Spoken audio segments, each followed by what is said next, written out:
It's Trial Tuesday once again, and today's topic is what to do if your loved one gets in trouble with the law. Attorney David Aylor is here to weigh in. And David, what's the first step?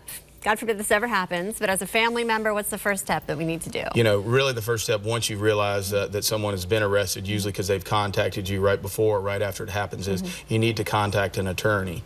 With that attorney, you want to try to get someone that practices criminal defense. If you can't find someone, or someone you go to work with or go to church with practices something else, they usually can refer you. And from there, they're going to assist you with the process, which the next thing that's going to happen after that is going to be the bond hearing. And if at all possible, you'd like to have an attorney present at that bond hearing. Okay, so you know, I imagine this is a very emotional time for a family member. A family, you know, someone gets arrested that you love. What your mind is, you know, I don't know, so much is going on. How do you act rationally through all this, I guess is what I'm getting at. It's very difficult because it is very scary. Most people themselves haven't experienced it, and particularly if it's about someone else that they don't know all the facts, they've only know part of it and what they've been told, and they're worried about what's going to happen down the line. We have a lot of mothers and fathers that saying, what's going to happen to my son or my daughter? Well, right now what we need to do is try to get them out of jail. And that's why the bond hearing is important, because at the bond hearing, the man or the woman that's being arrested is not going to be able to speak very much. They're going to be nervous. They're really just going to get basic information. But what an attorney can come and do, give a little background on the person, show that their friends and family are there, show that they don't have a prior history in this, and try to get them a relatively low, if just not a PR bond, because that's going to be the first money obstacle you hit as a parent in regards to what that bond actually is. So first step is to get them out, and then you handle everything else. You know, once you get them out, you're going to get them the assistance of a bondsman if you need to.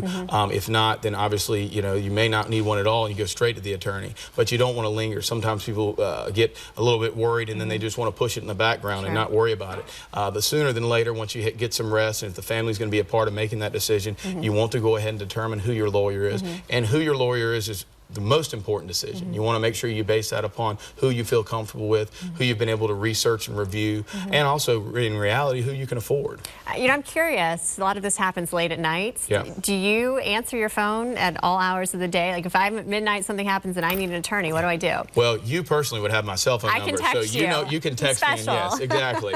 But if not, for instance, my office, and I know other ones, you know, 24 hours a day when they call the office, we have an answering service answers, and believe it or not, they do text us or message us or call us in the middle of the night. So if I'm awake and I get it, absolutely they're going to get the call. If not, I get up pretty early, so sometimes it's still the night before when I get up and we'll follow. So you make people feel a little bit better if they're freaking exactly. out. You want to try to give them these same initial instructions. Hey, we can't do anything. Let's get through this bond hearing and move forward from there. Should all of us have, I don't want to say on retainer, but all of us maybe know an attorney? Because I feel like so many incidences in life, you might need one at any time. Absolutely, and it may not be that you know someone that practices specifically criminal law, but if you know someone in the area, they're going to know someone that even if they don't, that they can refer you to who they would trust, who they may send their loved ones to. So just having someone as a contact when these things come up, because that level of just, you know, just complete, utter lost and frustration for family members, not knowing what happened or what's going to happen next, that's where you really need someone who's been through the system to kind of walk you step by step and then get to the other side of it. Because